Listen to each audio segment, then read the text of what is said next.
And you can't sit around and talk around it. You can't. And this is one of those classes where we're going to separate those who can do with those who can think they can do. Yeah, those who can do stuff like that. Is that B.T. Brown? B.R. Brown. B.R. Alright. Anyway, it's 6:02. Send that to me. I'm going to get started.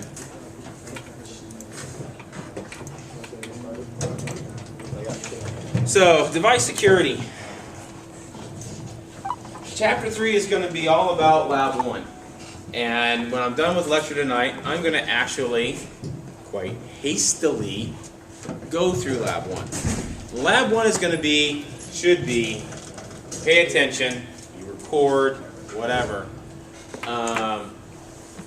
Hopefully you should hit between 90 and 100 points on that lab. Easily. Alright? But the topic of device security is very, very, very important.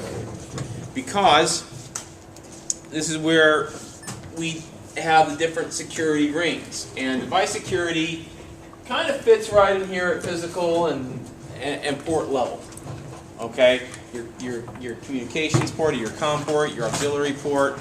Alright, your virtual terminal ports, that's not necessarily physical there, but that's the next ring. Okay?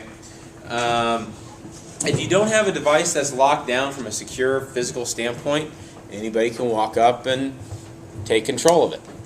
If I can physically get my hands on a router, a switch, a firewall, I can reset the password and own it, period. So, but if you have that router, switch, firewall, server, yada yada, in a cage, it's locked, and that cage is in a data center that has man traps to access it, and a security guard, you know, some guy with a gun and dogs roaming around and security cameras. That's a harder server or switch or firewall or whatever to access, right? You'd be surprised at how many customers I go to that they just have their network infrastructure readily available for anybody to walk up and open the janitor closet and grab it. Okay? So the physical security piece behind everything is just as important as the network security piece. That's kind of what I'm driving at.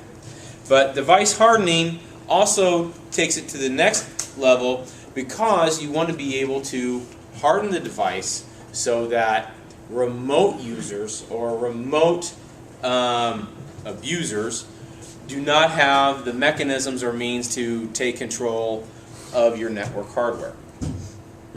That's where device hardening comes in. This is where we're going to talk about your virtual terminal lines or VTY lines, your COM port, your aux port, your password policies that you put onto a device, username and password pairs, as well as security levels. So tonight you're going to get a demonstration of the first common hack that is used against a piece of infrastructure equipment or common infrastructure equipment with Cisco. I'm going to show you how to hack a level 7 hash off of a Cisco router and how by using a MD5 hash is much more secure. A lot of the default services on your router, switches, firewalls, infrastructure equipment need to be turned off unless you have an absolute need for them. Okay, and when I say an absolute need, you need to make sure that you have a few additional security layers in place for those services to be adequately hardened. The most common one is your HTTP and HTTPS engines. Okay, routers, switches, firewalls, you can all administrate them today via graphical user interface or GUIs. It makes things easier, I know, it's point and click and you can fish around for stuff and figure it out and also break it a lot easier too. But by rule, it's best to configure those devices by command line or CLI, command line interface. Telnet, we want to get rid of it. What would we put in place of Telnet? Who knows? What would we put in place of Telnet? SSH. secure shell. Okay, why? Correct. SSH is encrypted by default. Okay, it sets up an encrypted connection between the devices. Okay, via RSA key. FTP. We want to get rid of FTP if at all possible. What would we replace FTP with? Anybody know?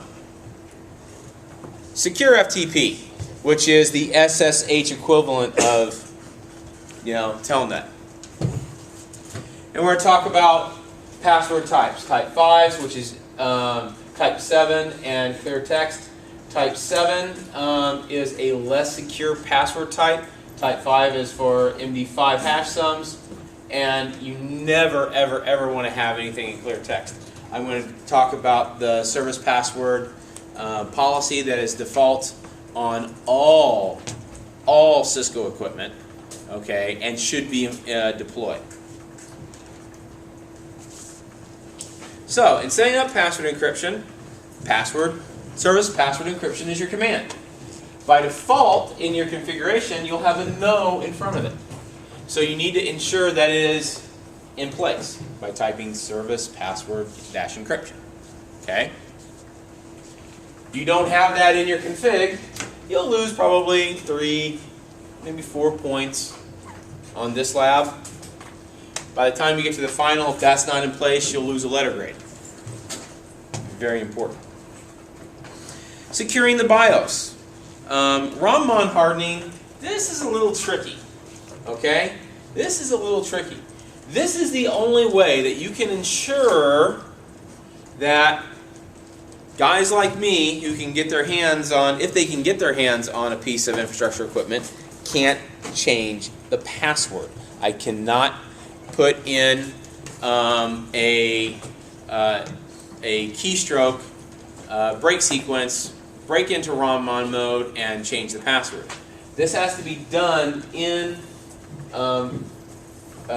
remote monitoring shell in order to break the break sequence. Not impossible to recover, but a whole heck of a lot harder.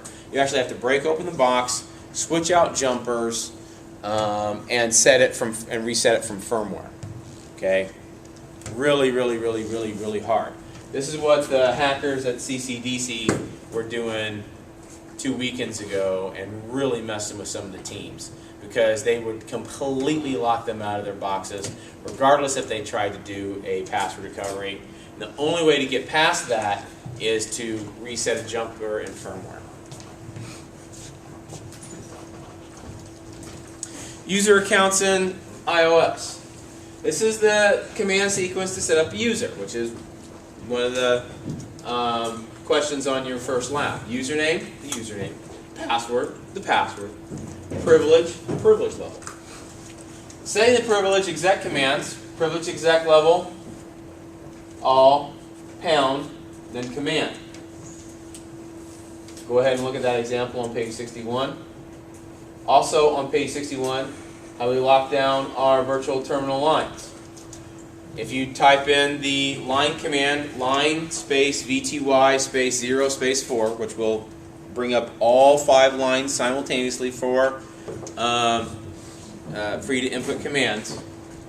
If you would type in the command login space local, it will look towards the local usernames for your username password pair. I'll go over that here shortly, and it'll make a little bit more sense when you see it.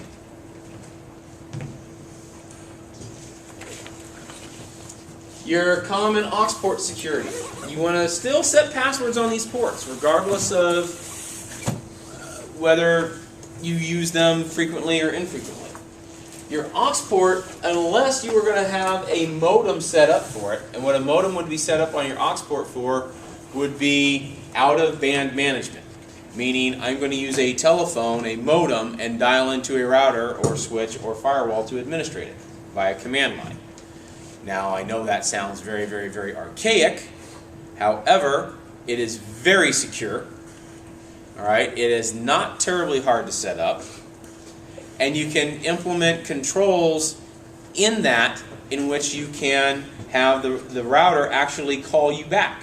And you can set up a list, a caller ID list, so if it recognizes the number, it will allow you to connect, disconnect that number, dial you back. So if I'm trying to do PSTN DTMF manipulation and do a hack from the front side, it'll disconnect and call me back. If I answer, I can connect. If it's somebody else, it's not going to go to them. Okay? Anybody ever heard of a guy named Dark Tangent? DT? He's the creator of the DEF CON conferences. That's what he was most famous for, was DTMF manipulation. Know how to configure the aux port for a reverse telnet. What reverse telnet will do is once you connect it in via the modem, it will do the dial back and initiate the telnet session from the router instead of from the workstation. Now, banners. Banners are still a necessity. They're fun to play with. They're honestly, it's your warning message. So if somebody does break into your router, you can at least give them the final last opportunity to quit without getting in trouble. Because what you'll learn later on in the class is logging. Anytime anybody logs into a router, okay, a message is sent to a syslog server, and we find out what username and password was used. Okay, we set up AAA, authentication, authorization, and accounting. The accounting piece will follow their entire command sequence. Okay, it's like a keylogger. Okay, but you put in a banner basically to tell somebody, hey, stop. If you are not authorized to be on this system, you will be prosecuted to the fullest extent of the law. Okay? And by the way, I'm logging everything. I will find you. Securing the boot image. Okay? Under Cisco IOS, you can set up resilient configurations, okay, in order to encrypt your boot image. We're not going to do that in this class because I don't want to make things too terribly complicated on you. Alright? But you can enable encryption within your boot images, so if anybody breaks into it and tries to manipulate the actual .bin file, the binary file, with a worm of any type, or a backdoor, or an embedded keylogger, they can't do it. That's kind of going to extremes, but it helps prevent the manipulation of your binary file. Different Cisco services that we want to turn off.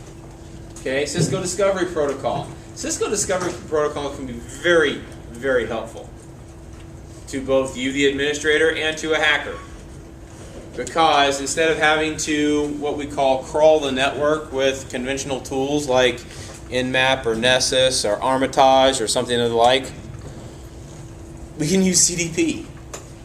And we can look up CDP and find all the infrastructure equipment, routers, switches, firewalls, phones, access points, wireless controllers, yada yada. And get all of their IP information, all their name information. Turning off TCP, UDP small servers will disable some features of TCP and UDP that are not needed. Same with the finger service, our boot services. ID protocol, which is the predecessor to CDP.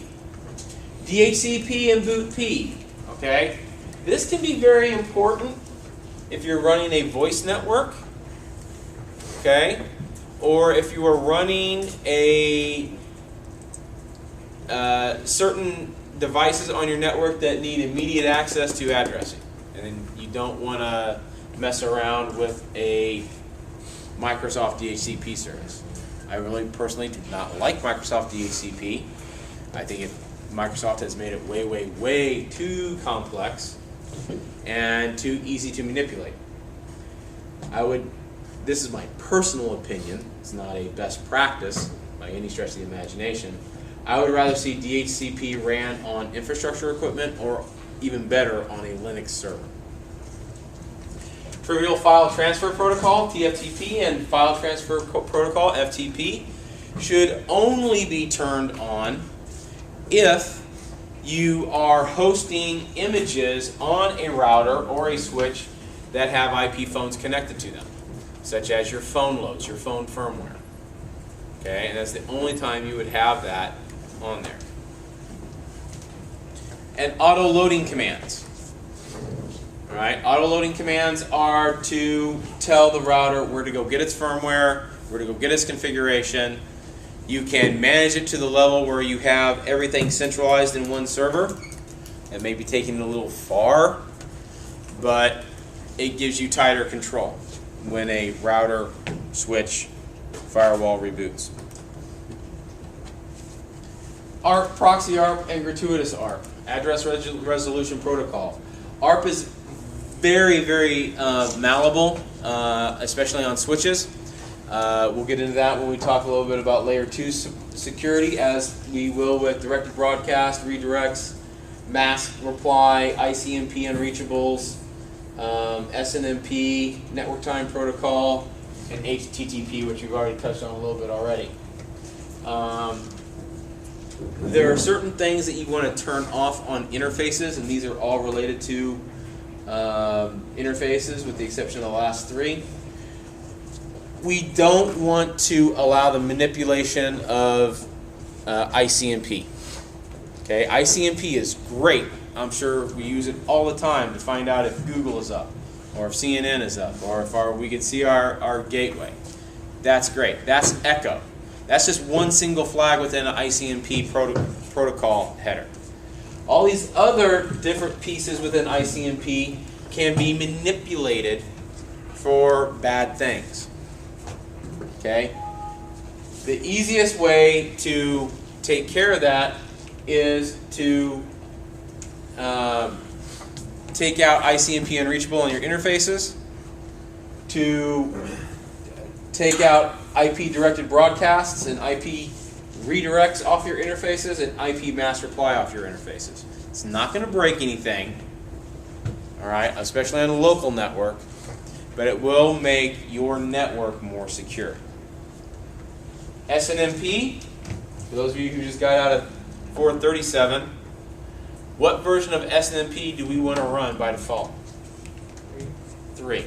Why? It has enhanced security effects. It's not. I mean, it takes longer to set up, but. It takes longer to set up. True. Packets are encrypted. Okay. And it's not in clear text. That's the biggest thing. Okay. You don't have dedicated write in SNMP3. Okay. You have to have a username password pair in order for write commands to be executed. Now, all that stuff that we just talked about, you can learn how to do each individual command. That's great. There's also an auto-secure feature. It talks about it on page 75 of your text. And here you'll find commands to enable the auto-secure feature. It's very powerful. It runs through a script that's embedded, and it will turn things, like I just talked about, on or off. It's designed to turn many of the features that are not needed in everyday administration and operation of iOS.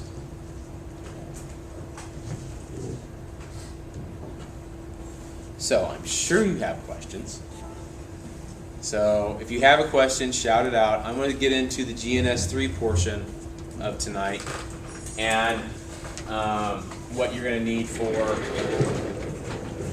Lab 1. Which Lab 1 is due when? Thursday. Right. No.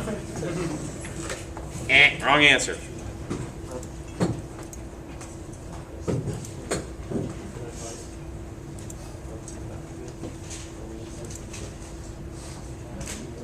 Looky there.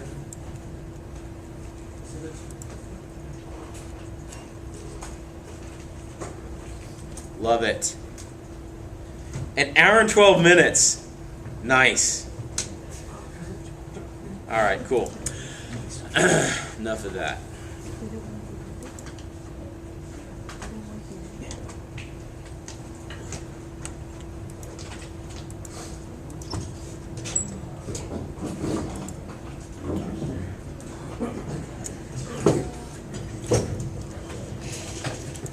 Okay, GNS3. Did you make the file searchable, or is it only by link? If you type in CIS 467, I am sure you'll find it. Let's test that theory. I did find it.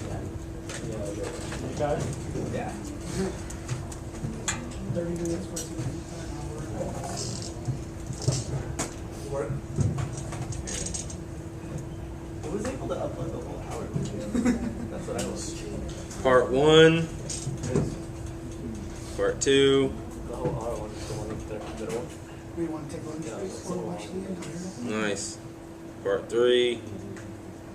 Very cool, very cool. Subscribe to this.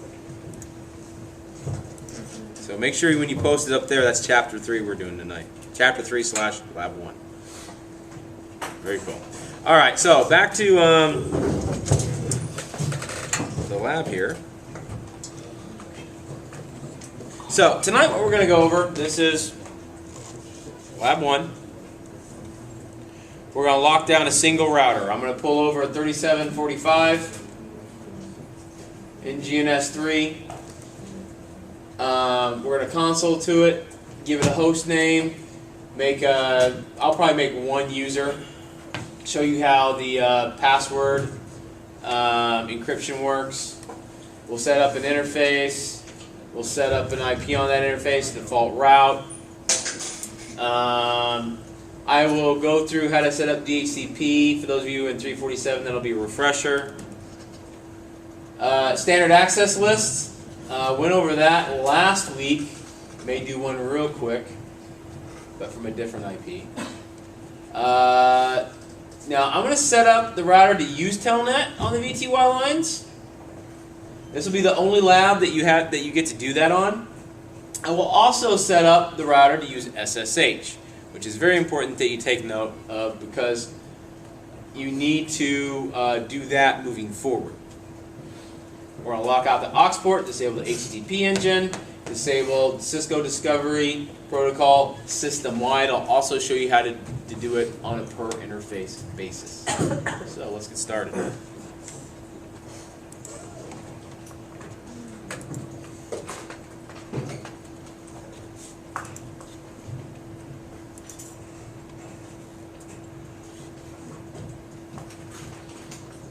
Okay, so I'm going to name this project Lab 1 Sample.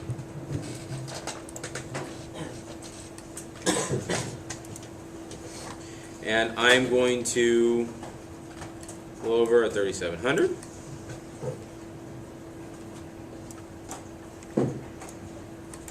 You don't have to pull over a cloud. I'm just going to show you how this works because for those of you that were in 347, clouds are used to configure connection to your own device, to your host device, like through either a Microsoft loopback address or a VMware adapter. So all I have to do is a little bit larger. Drop that down and I can see all the different connections that I have. I have my wireless connection, I have my host adapter, my VMnet 2 adapter, my VMnet 8 adapter. I am just going to select my local area connection. Click Add. The first one? I'm going to select my local area connection. That's my gigabit Ethernet port. Okay? Apply. Okay. I'm going to go ahead and set this up for manual. I'm going to set up F00 to the switch and F01 to the cloud. Okay? You don't have to go to this link in your lab. I'm just kind of giving you a primer here so you can see how it works.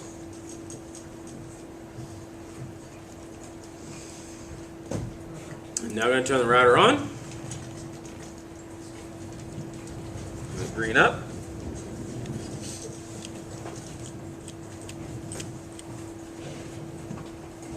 Console to it.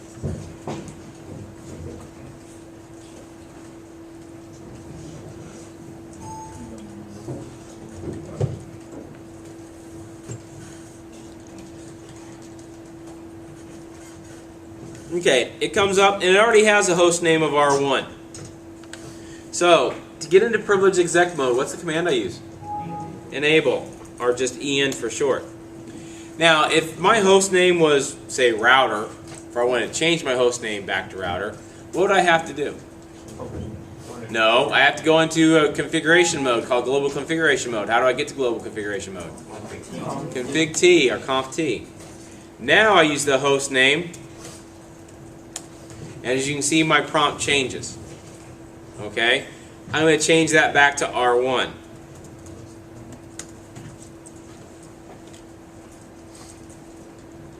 Okay?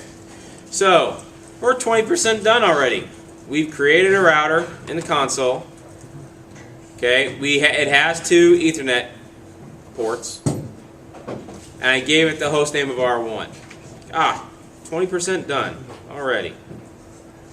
So now I'm just going to set up a user and password. So I had a user of what? Root?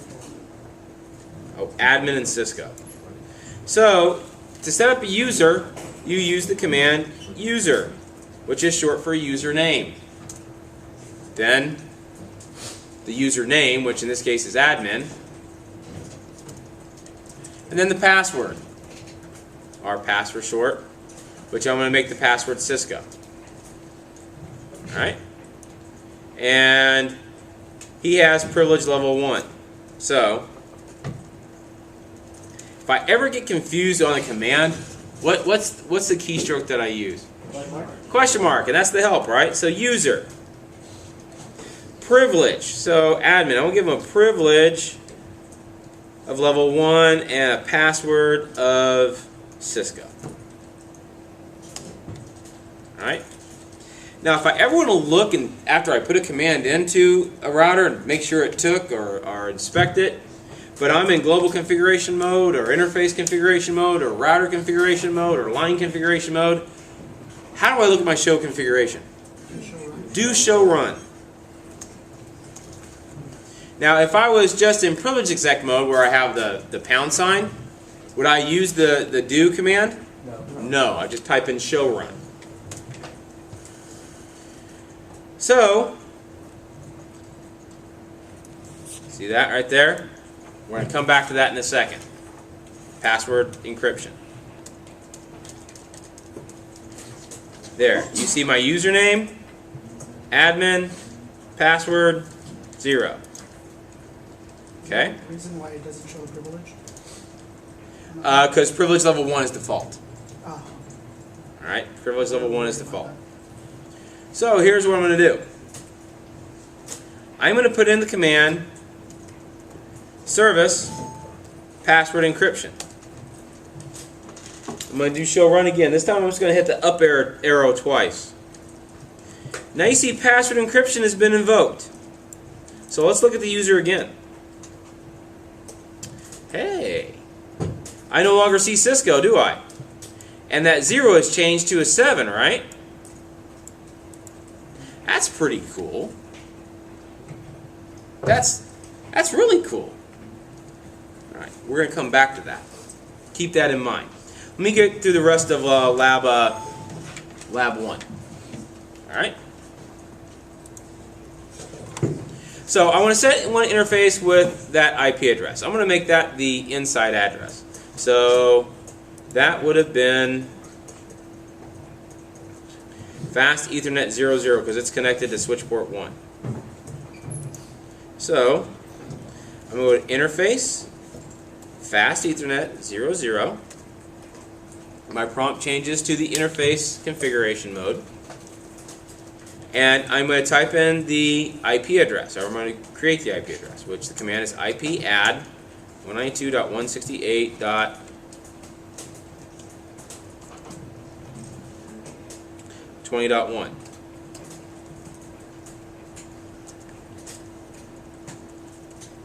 And that's a /24.